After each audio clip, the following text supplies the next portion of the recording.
pull up a chair and let's make some Christmas cookies together. This is one of my husband's favorite Christmas cookie, and actually all year round cookie. I think I'll have me some milk, and I'm gonna go ahead and enjoy me some of these Snickerdoodle cookies. Stick around and I'll show you how to make these traditional Snickerdoodle cookies. Welcome back to the Cozy Cottage Homestead. Today's going to be another great Christmas cookie recipe, and this one happens to be one of my husband's favorite all year round cookie.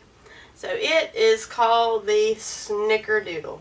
My husband absolutely loves Snickerdoodle cookies. So that's what we're going to be making, and it is a week before Christmas.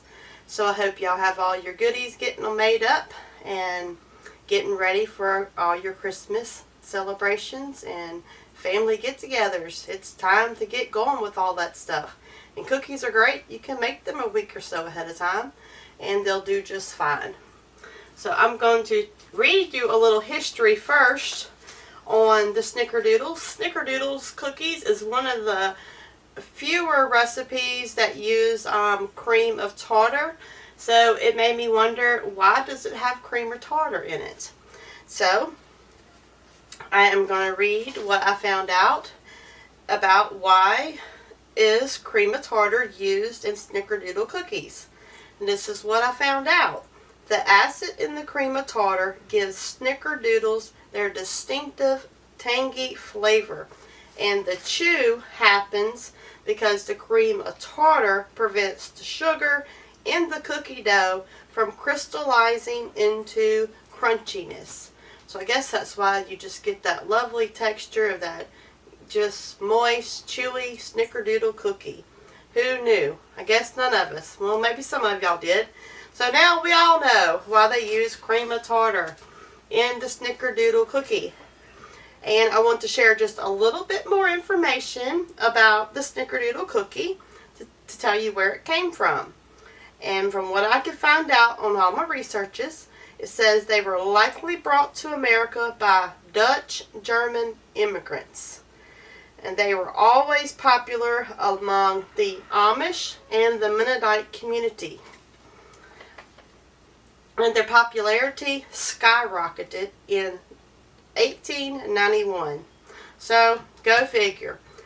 Maybe the Germans is what introduced the Americans to the Snickerdoodle cookie. And my husband is mostly German, so maybe that explains why he absolutely loves Snickerdoodle cookies. I don't know. Maybe he didn't know all that either, and he just likes some Snickerdoodle cookies. So that's what we're going to make today. These are another fun one to make with kids. Of course, I don't have any kids here, but I may get to see them for Christmas, and I'll have some delicious cookies to share with them. So this is the ingredients that you're going to need. And this little cookbook here is favorite cookies. I got, I don't know, maybe 10 or 15 years ago, thrift store or something like that.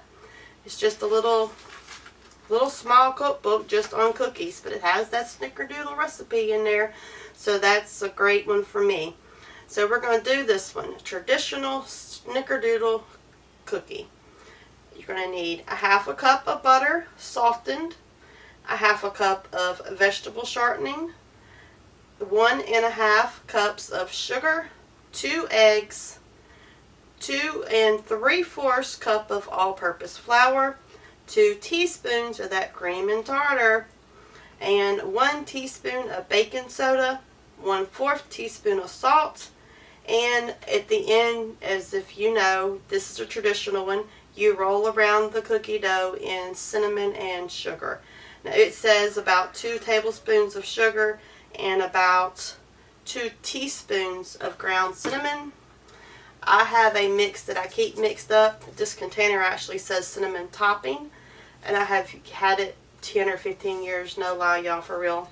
And I just keep refilling it, like for oatmeal, or when we make cookies during the holidays, or I don't know, whatever kind of thing we want some cinnamon and sugar on during the holidays. I already have it ready to go. So you just have to play around with that part.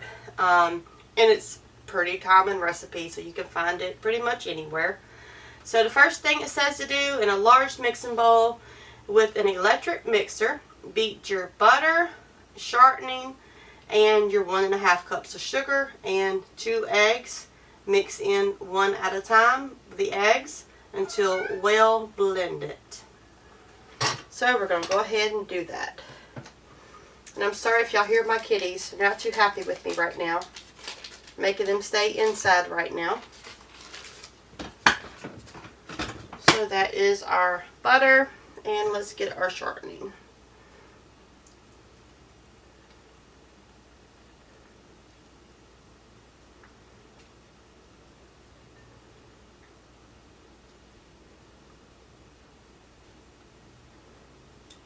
Alright, I'm not really getting this out too good.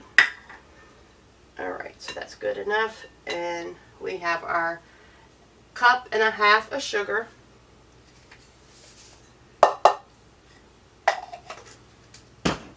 Now we're going to blend this together.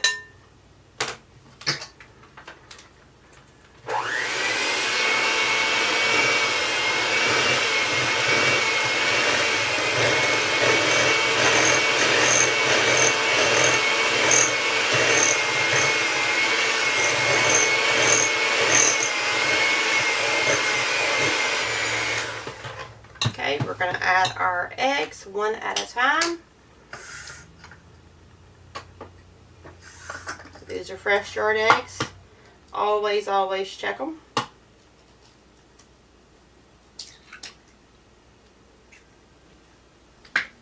That one is beautiful. We're going to add it one at a time. Then we'll go ahead and crack the duck egg.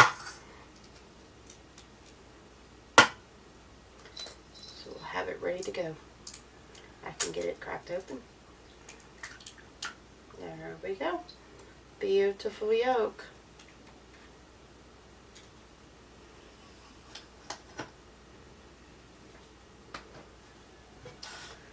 That one ready. I'm blending this in one at a time.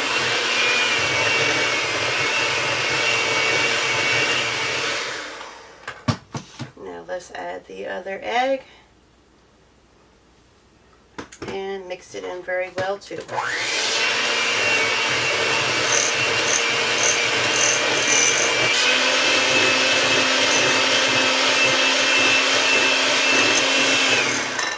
Blend until nice and creamy.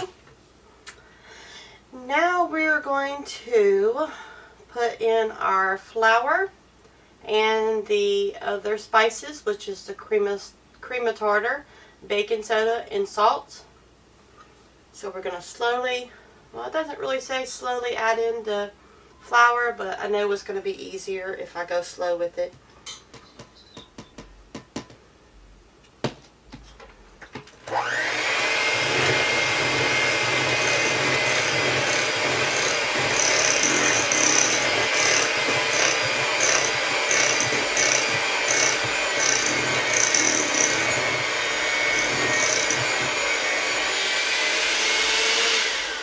When you hear that mixer having a struggle, you know it's time to cut it off and get in there with your hands.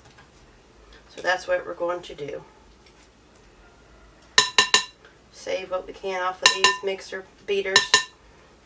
If we had some grandkids here, they would take care of them.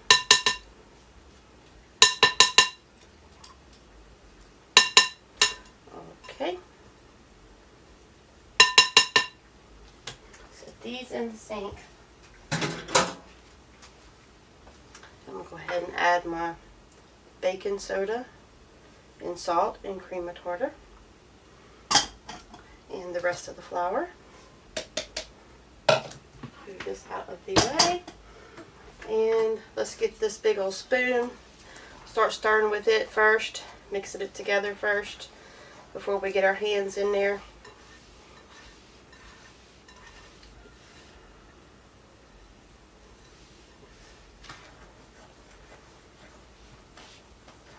See if we can get most of it done this way first. I think we probably can.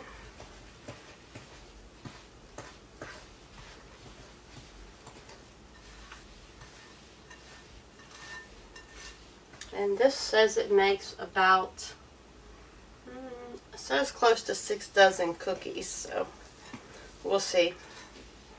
We tend to make ours probably a little bigger than normal. It says to make them about a round circle, similar to like a walnut or something like that. And I was able to mix this all the way up by hand. It is taking a little elbow grease, I have to say, but we got it done. I'm going to move the camera closer and show you the next step. So it says to put them on an ungreased baking sheet, but we've been baking all day, so we're just going to keep rolling with it. So this is kind of greased, but you don't have to grease it. So teaspoon, you want to get a rounded teaspoonful. And you know, it's not an exact science, y'all, really. Just make a little circle with it. I find if you dip your fingers in a little flour and then roll it a little bit, it makes it easier. So these are probably a little larger than some people would make theirs, I'm not sure. So just roll it around in the sugar and shape it into some balls. These may be a little larger than walnut size, but I think it's about right, so a pretty decent size teaspoonful. I do think I need to get a more shallow bowl for my sugar and probably make it a little bit easier. And I'm just going to put it about 1.5 inches to 2 inches apart. And let's get us a different bowl. See if it'll be a little easier. Alright, and yeah, as you can see, this is a great one to do with kids because it takes a little while to do it. But I like to put a little flour on my fingertips because it helps it from sticking. Yeah, that's much easier with a little bit bigger bowl. Just lightly cover it. And I'm just going to do a few, and then we'll come back when they get finished. Just so y'all get the idea. And y'all saw that? I just dumped that into the flour, not the sugar. But you know what? I'm not going to worry about it. We're going to throw it over here in the sugar anyway, like nobody's business. And nobody will even know the difference. So, we won't worry about it. And another heaping teaspoonful. I meant to dip my fingers. Just drop the whole thing in it. Well, that's part of it. Have fun with it. Don't get discouraged so easy. Lighten up a little bit. That one's much darker than that one. Wonder why. I'm sure nobody would know. Another heaping teaspoon. Just roll it around. The dough is really soft. Then go ahead and put it in your sugar and cinnamon.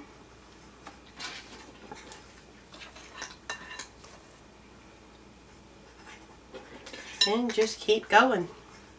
Play you some Christmas music and sip on some hot chocolate. Enjoy the time. Make some memories with your kiddos, with your grandkids, with your family. And just make some wonderful memories. Isn't that what it's really all about anyway? It's not really about all the gifts. You know, this is a Christian channel. Jesus is the reason for the season. We do say Merry Christmas. We don't worry about saying Happy Holidays. You know, it's the working industry that's made it considered holidays. Or like spring breaks. It's Easter. It's Christmas. Those are things that's in the Bible that God wants us to remember. So we need to remember, we enjoy ourselves and have a good time with family and friends. But remember the true reason of the season.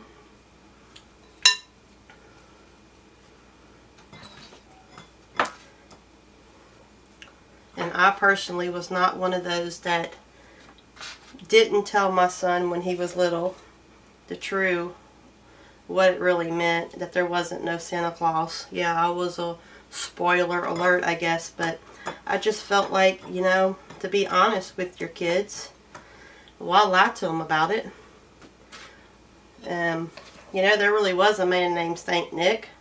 He really did give gifts to the homeless children and the orphans and stuff, and did go around passing out gifts.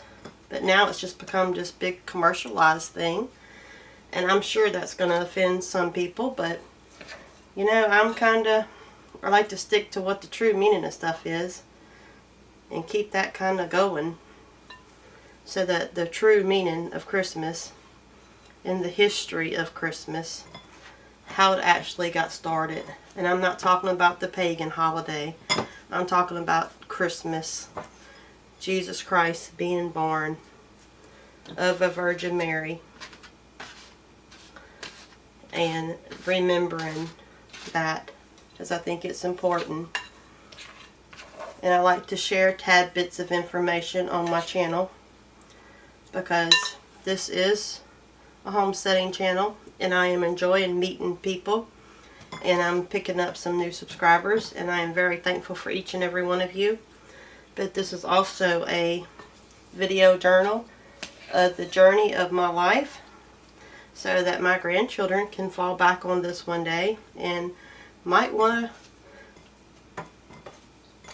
to not have to just look at pictures or listen to a story that someone told them about their mom, but actually get to see what all she's been doing and all the little tips she gives. So that's why I do it. It inspires me, it's inspiring others, and just sharing our ideas with each other. So I do like to keep it real. I don't like a lot of drama. I keep my circle small. I enjoy helping others. But I also will never get to the point to where I'll forget where I come from, why this whole thing started, and the whole reason for the season. So I'm going to go ahead and finish this up, and I'm going to get them baked, and I'll bring y'all right back so y'all can see what they look like. And now they go in the oven at 400 degrees for about 8 to 10 minutes. And we have the first batch already going. We'll be back for a taste test pretty soon. Alrighty, y'all, it's got about 2 minutes left on the timer, and we're going to pull the last batch of the Snickerdoodle cookies out of the oven. I think they're really close. Let me check them and see. Yeah, I think they look like they're good. And the Snickerdoodles tend to get a little stiffer as they cool off, but they're not the kind that just dries out. They end up still being quite moist and delicious. Get this last little batch out. I have to say, they turned out really pretty. These are so easy to make, fun to make. So I just want everyone to have a very blessed Merry Christmas and a happy and blessed New Year. I may be back on here Friday before Christmas. I'm not positive. Depends on what all kind of family stuff we have going on. But this is the week before Christmas, because Christmas is on a Monday.